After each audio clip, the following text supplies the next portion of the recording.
Welcome to the Old Time Radio Westerns. I'm your host, Andrew Rhines, and I'm excited to bring you another episode absolutely free. This episode is just one of over 80 episodes we release monthly. Each one is meticulously digitally restored and stored in the cloud, which comes at a considerable expense. To help cover these costs, you might hear some advertisements throughout this episode. While we retain the original commercials for historical authenticity, you may encounter modern ads. We promise to keep these ads to a minimum and try to place them where you would have originally heard them when they aired. If you prefer an ad-free experience, you can support us by becoming a member on our Patreon page. Go to otrwesterns.com/donate. Again, that's otrwesterns.com/donate for more information. I want to emphasize that we're committed to providing this content to you for free, but also want to be transparent about the financial realities of producing these shows. As a reminder, if you're listening to this episode on a service you pay for, please know that they do not support this podcast in any way, and the ads will be in this episode. Now, let's get into this episode. This episode is going to be the Lone Ranger. Original air date is May 7th, 1948, and the title is The Raft. Let's get into it.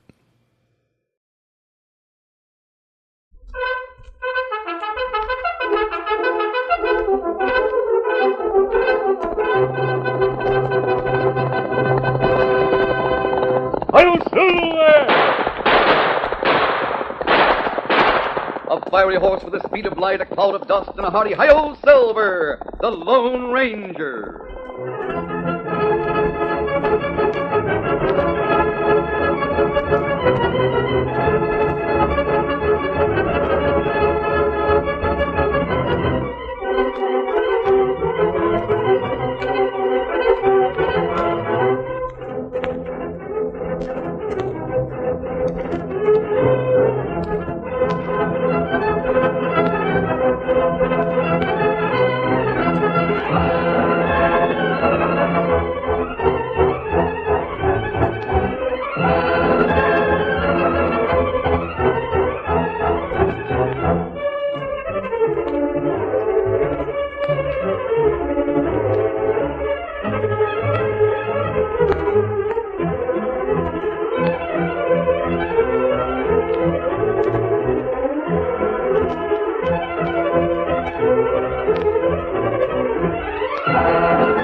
With his faithful Indian companion, Tonto, the daring and resourceful masked rider of the plains led the fight for law and order in the early western United States. Nowhere in the pages of history can one find a greater champion of justice. Return with us now to those thrilling days of yesteryear. From out of the past come the thundering hoofbeats of the great horse Silver. The Lone Ranger rides again. Come on, Silver! Let's go, big fellow! Hi-yo, Silver! Hi!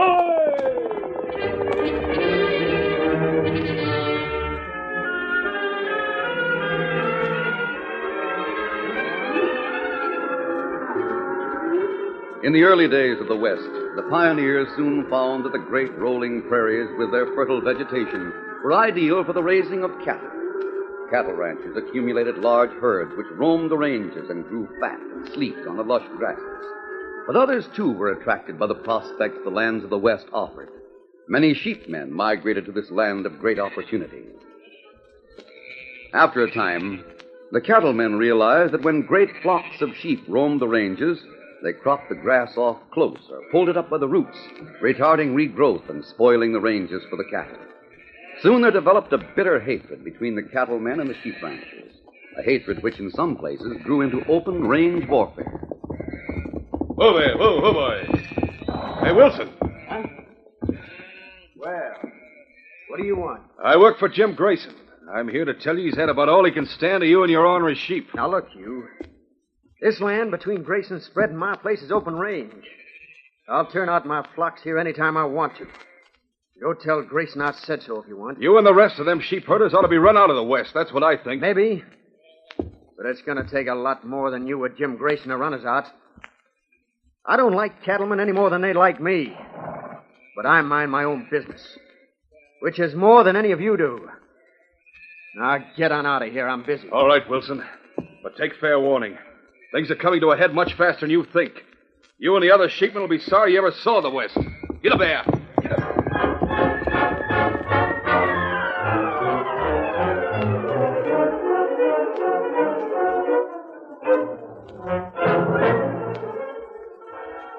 Jim Grayson was a gruff, stubborn cattleman who owned a large ranch along the Powderhorn River, southwest of Frontier Town, just a few miles below Wash Perkins' old grist mill. His wife, Barbara, and his small son, Tommy, sat in silence as they ate an early breakfast one morning. Jim was upset and expressed himself in no uncertain terms. Something's got to be done, that's all there is to it. Now, it riles me every time I think of them sheep herders living south of my spread. Now, Jim, be reasonable. They have a right to make a living. Then let them live somewhere else besides here in the cattle country. The rest of the ranchers hereabouts are just as riled up as I am. And we intend to do something about it. You can bet on that. Why are you mad at the sheep herders, Dad? You wouldn't understand, son. But Bobby Wilson's father's a sheep herder, and I like Bobby a lot. What's that? Now, Jim, there's no Hold use on, Barbara. Tommy, where did you meet up with that sheep herder's boy? Oh, he goes to school with me. You mean to say Miss Wheeler's taking in a sheep herder's boy at the school? But why not, Jim? The school is open to everybody. Barbara, that kid's father, Hank Wilson, is the leader of that bunch of sheep tenders down yonder. And I won't have a boy of mine going to school with riffraff like that. They support the school the same as we do, Jim. Just because the boy is... We're having a meeting in Frontier Town about them sheep herders. That kid being in the same school with ours is another thing I'll bring up at the meeting. You can keep Tommy home from school till it's settled. But, Mom, I don't want to miss school. Oh, Tommy, you heard what your father said. Maybe after he thinks things over, he'll change his mind. No, run along and play while I do the dishes.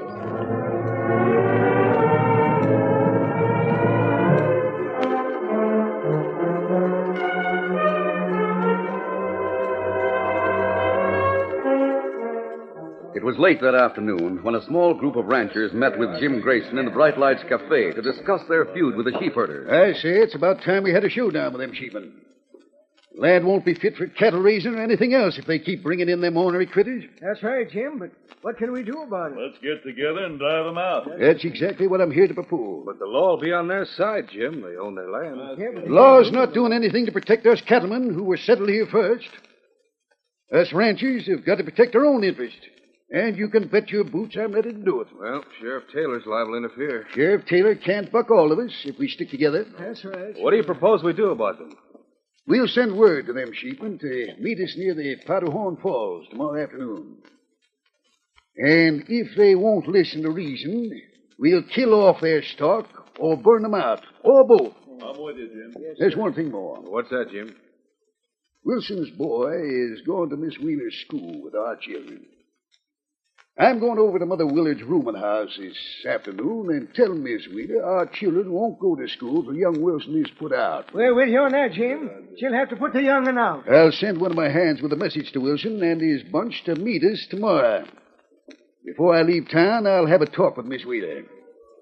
Well, I'll see all of you tomorrow near the falls. All right.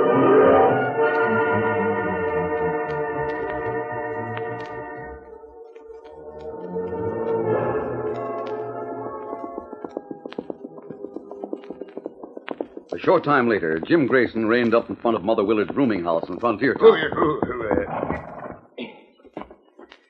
Well, I'm in luck. There's that schoolmarm sitting alone on the porch. Howdy, Miss Wheeler. Oh, good afternoon. I'll call Mother Willard. Nope, no need to, ma'am.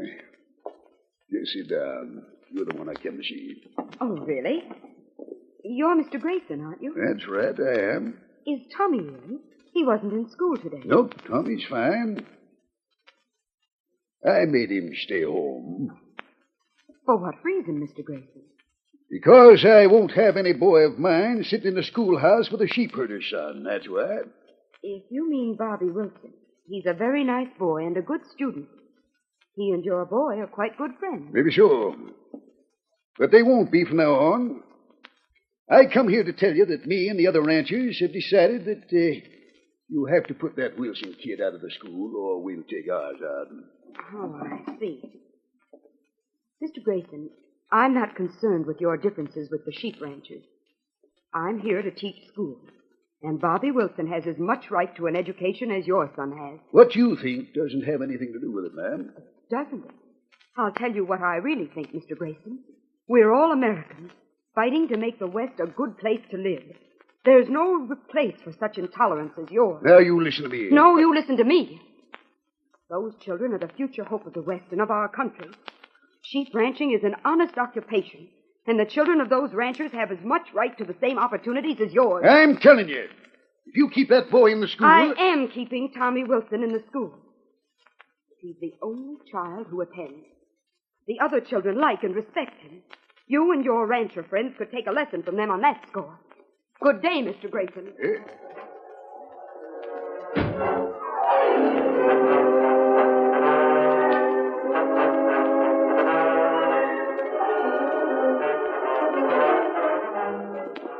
That same evening, Tonto, Indian companion to the Lone Ranger, reined up at their camp in the Enchanted Hills after a trip into Frontier Town. Oh, Scott. Oh, fella. Oh, fella. Oh.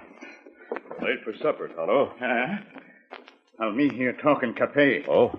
Rancher named Jim Grayson tell other ranchers them drive out sheepmen down in Powderhorn River. I see. I've heard of Jim Grayson. Him plenty hard. Him others meet sheepmen for talk near Powderhorn Falls tomorrow afternoon. It might develop into a range war. And that not good. Then Grayson have talk with school teacher. Why? Well, me ask Mother Willard. Her say Grayson tell school teacher her not to have Wilson boy at school. It must be Hank Wilson's son. Him sheep rancher. Grayson say ranchers take their children from school if boy not leave. Oh? What did the teacher tell Grayson? Her say her teach Wilson boy if him only one who come to school. Good for her. She has spirit. Grayson's bitterness against the sheep ranchers is blinding his reason. That's right. Tomorrow afternoon, we'll ride down near Powderhorn Falls and be on hand to see what happens. All right, come on, Tonto. Your supper's waiting.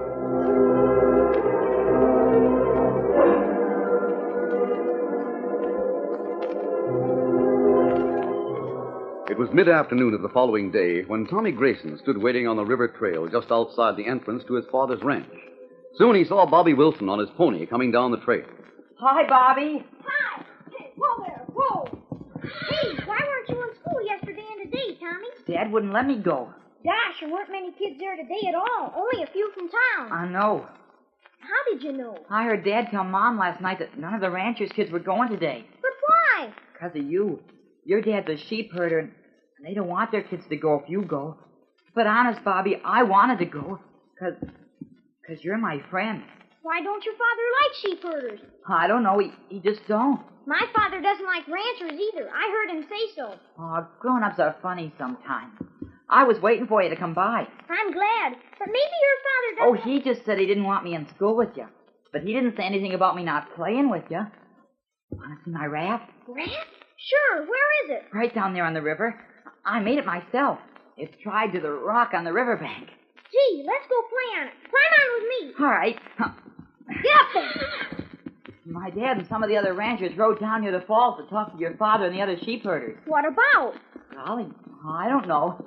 My dad's awful mad. So's mine. Guess they wouldn't like it if they knew about us being together. Oh, they're too busy to bother about us now. Look, here's the raft. See it? Gosh, that's a beauty. You don't go out on it, do you? Gee, no. I keep it tied up. The rapids are too strong to let it loose. Whoa, fella. Steady, boy. I made it myself, too, out of a few logs and some rope. I'll pull it close in. There. It's close enough to get on now. You go ahead and get in the raft. I'll tie up my pony. All right. Oh, come on, fella. I'll tie you up so you won't leave. Bobby, the rope came loose. The wrist grasped it out. Try golly, jump ashore, quick! I can't, it's too far, and I can't swim either. Looks like it's not moving now.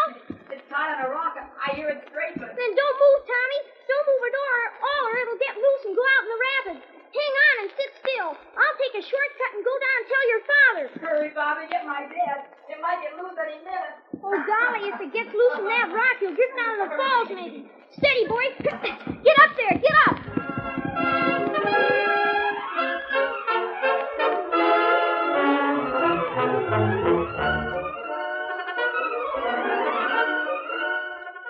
The curtain falls on the first act of our Lone Ranger story. Before the next exciting scenes, please permit us to pause for just a few moments.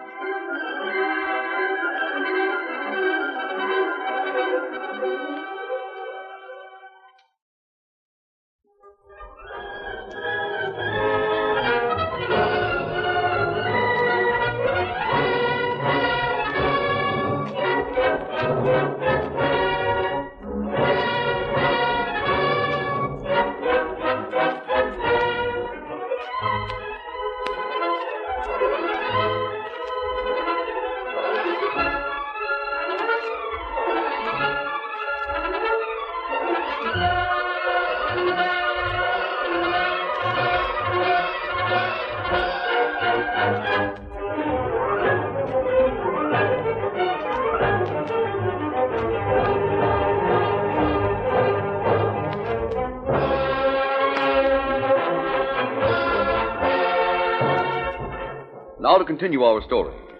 While Tommy clung to the raft, which for the time being was caught and held by a protruding rock, Bobby raced on his pony to get Jim Grayson, Tommy's father.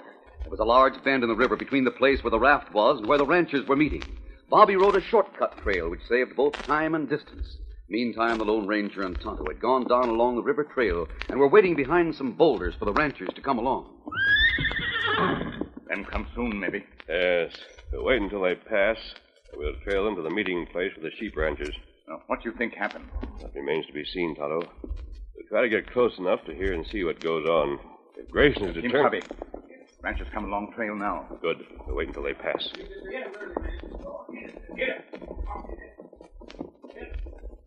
All right, we'll go now. Easy, steady, big Scout. Easy, Scout. Come on, Silver. Get him up, Scout.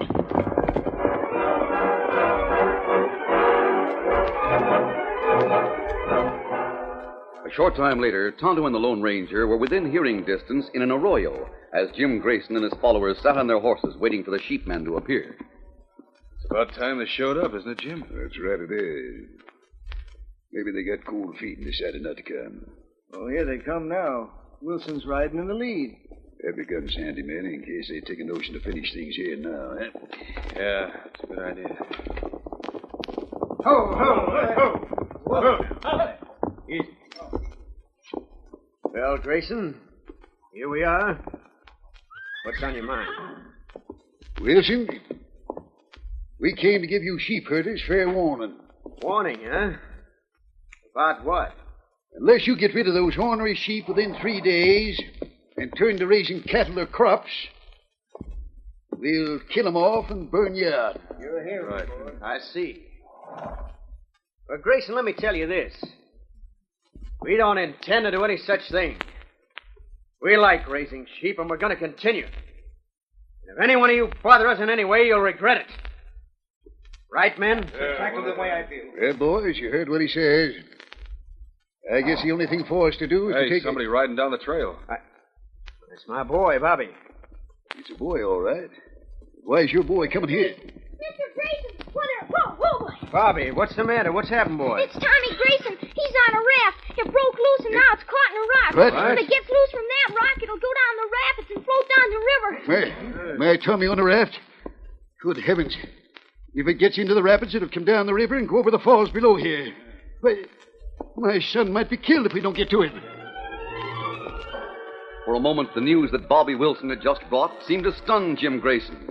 Then he spoke savagely. Wilson, your son is responsible for this.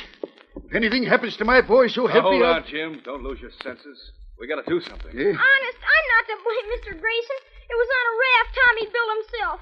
He asked me to play on it with him. He got on and the rope came loose. I galloped all the way to tell you. Good for you, son. I guess we... Hey, look. I can see the raft coming down the river now. Nobody can get to him out there. The falls is only a short distance away. I can't swim. If one of you could think of something to do, Anybody who can swim. I can swim.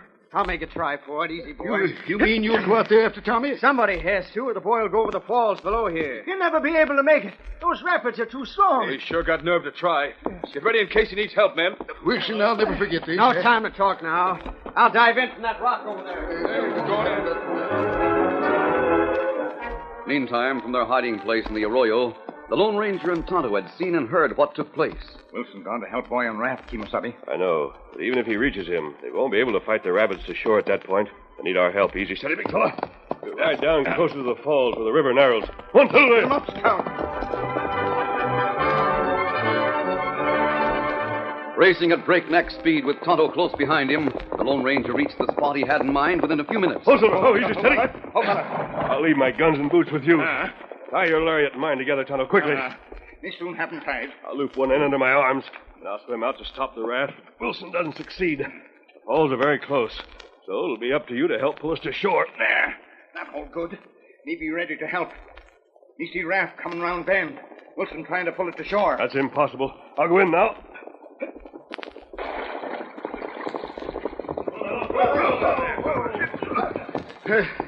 Wilson can't seem to do anything.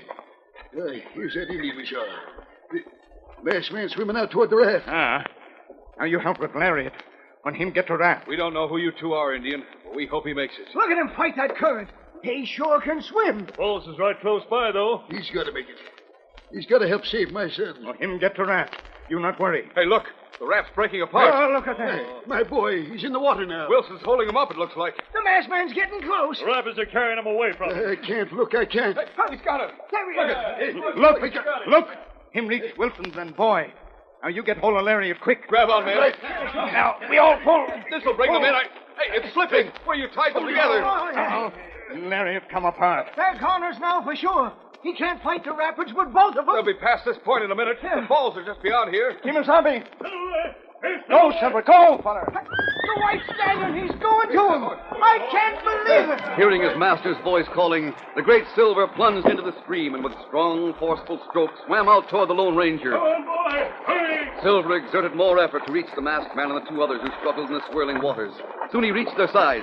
Steady, fella, easy. You'll be all right, son. Just take it easy. I can't go on. Save the boy. Don't give up, Wilson. Hold on to the saddle. I'll put the boy up in the saddle. There. How about you? I'll get back somehow. Get to shore, Silver. Go on, fella. Get going, fella. I'll swim alongside. Get going.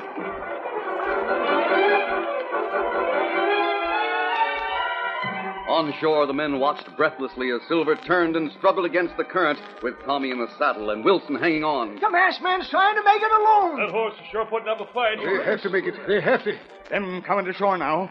Be ready to help. Gradually fighting every inch of the way, and with words of encouragement from the Lone Ranger, Silver swam nearer and nearer the shore where Jim Grayson and the others were waiting and watching. Slowly but surely, they moved from the rapids into the calmer waters near shore. Tonto and the men rushed to meet them. I never thought they'd make it. Take Wilson and the boy. Willing hands reached out for Tommy and Hank Wilson, and in a few moments they were safe on shore beside the Lone Ranger and the dripping Silver. Man alive, that horse sure is a wonder. Yeah, so's that masked man. Mister, I got a lot to thank you for. You and that horse of yours saved my boy. Mr. Grayson, we'd have been too late if it hadn't been for Hank Wilson. Remember that. Yeah, that's right. Hank held Tommy up until the masked man got there. I suggest we go to your ranch house and get dry, Mr. Grayson. We can talk later. Sure. Easy, steady, big fellow. Get your horses, men. We got to get Tommy into a bed and get dry clothes for our friends here. One, two,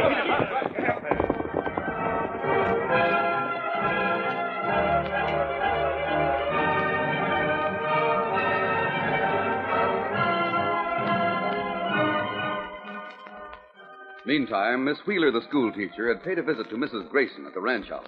I thought that though the situation might have blinded your husband to what he's doing, Mrs. Grayson, you'd see things my way. I do see things your way, Miss Wheeler. But my Jim is a vindictive man. There's nothing to make him change his mind about those sheepmen. Perhaps not, but his attitude toward Bobby Wilson being in the school is ridiculous and intolerant. I realize that, too. Our boy Tommy likes Bobby Wilson. They'll grow up and live here together as men. I tried to tell Jim that, but he said he's determined to make Tommy hate sheepmen as much as he does. Well, I'll fight it all the way. You can tell your husband that for me. I don't like... Sounds like Jim and the men are coming back now. Oh, I didn't want to be here when Mr. Grayson came in. Go on in, men. I'll put Tommy on the couch here. Jim, what happened to Tommy? I'm all right, Mom. Honest. You're all wet. What's happened? Pardon me, Mrs. Grayson, but I'll go along now. I guess a masked man. He's a friend of ours, Miss Wheeler. I'm glad you're here. You better stay a while. Barbara, you know Hank Wilson, don't you? Howdy, Mrs. Grayson. Hank Wilson? I don't understand. I'm here, too. Bobby Wilson. This is really getting too much for me. I think Mr. Grayson will explain. Won't you, Jim? I'll be glad to, mister. You see, ma'am, Hank and me and Tommy and Bobby are going to be friends from now on. Oh, I'm glad. And all of us ranchers and sheepmen are going to be friends. And our children will be back in school in the morning. That's right, man. Jim, please tell us how all this came about. And how did Tommy get so wet? Well, he was playing on the raft. It got loose in the river and almost went over the falls. Oh, Bobby Wilson's quick thinking in riding downstream to tell the ranchers, and Hank Wilson's bravery in going in after Tommy, is all that saved your boy, Mrs. Grayson. Oh, Jim, how could we ever thank them enough? Yeah, but what I can't get is why Wilson did it after what we were saying to him. Boys are boys to me, mister. Our fight had nothing to do with them. It might have been my boy who needed help. You have the right idea, Hank. Yes. Yes, he has. Well, I guess it's up to me to admit I was plenty wrong in my thinking. If anything had happened to Tommy, well, All fathers feel alike about that, Jim. That's why I just had to go in after him. I knew how I'd feel if it had been Bobby. Well, seems to me some credit goes to that masked man. Yeah, that's As I said before, your boy wouldn't be here if the Wilsons hadn't done what they did. I'll leave now and join my friend outside. Adios. Thanks again. Barbara, that masked man and his horse got to Hank and Tommy just in time. You should have seen him bring him through those rapids. Oh, that horse sure is a marvel. And so is that masked hombre. It's wonderful that Tommy is safe, of course. But the marvelous thing to me is what it has done to open the eyes of you ranchers. It's like a miracle to me. Yes, maybe it is. Who's to say different? Tommy, son, your dad's been an awful foolish hombre. I'm sorry for saying some of the things I did. Oh, that's all right, Dad. Bobby and I decided that grown-up folks just act funny sometimes. We were going to go on being good friends anyway. That's right. I like ranchers. Sure, and I like sheep herders, too. Can you beat that?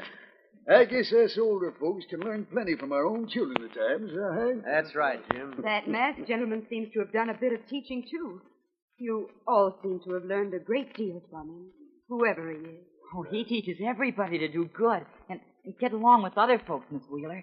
You see, he's the Lone Ranger. The Indian told me so. Well, I never even suspected.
The story you have just heard is a copyrighted feature of the Lone Ranger Incorporated.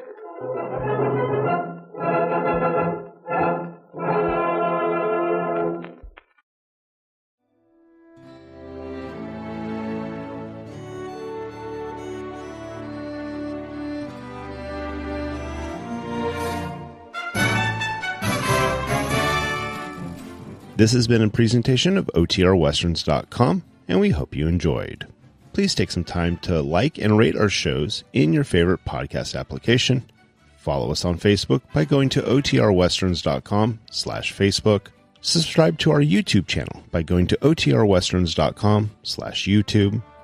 And send us an email, podcast@OTRWesterns.com. You can call and leave us a voicemail, 707-986-8739.